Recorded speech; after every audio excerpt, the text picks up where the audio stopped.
Okay. Obviously, I would like to see a lot less nuclear weapons. I don't want Iran to have a nuclear weapon. I would like to reduce them because there would be less chance of war. But to declare war on 1.2 billion Muslims and say all Muslims are the same, this is dangerous talk. Yeah, there are some radicals, but they don't come here to kill us because we're free and prosperous. Do they go to Switzerland and Sweden? I mean, that's absurd. If you think that is the reason, we have no chance of winning this. They come here and they explicitly explain it to it.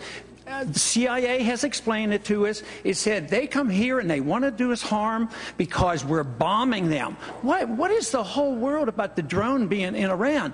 And we're begging and pleading, and how are we going to start a war to get this drone back? Why were we flying the drone over Iran? Why do we have to bomb so many countries? Why are we have 900 bases, 130 countries, and we're totally bankrupt? How are you going to rebuild the military when we have no money? How are we going to take care of the people?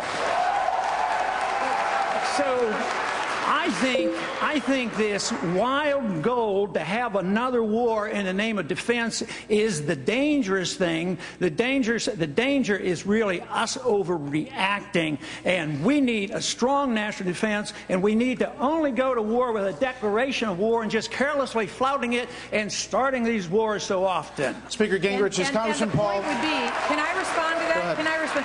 And the problem would be the greatest underreaction in world history if we have an avowed madman who uses that nuclear weapon to wipe nations off the face of the earth. And we have an IAEA report that just recently came out that said literally Iran is within just months of being able to obtain that weapon. Okay. Nothing could be more dangerous than the comments that we just heard. All right, 30 seconds. There is no UN report that said that. It's totally wrong on what you just said. IAEA report. That is not true. They produced information that led you to believe that, but they have no evidence. There's been no enrichment of these bombs.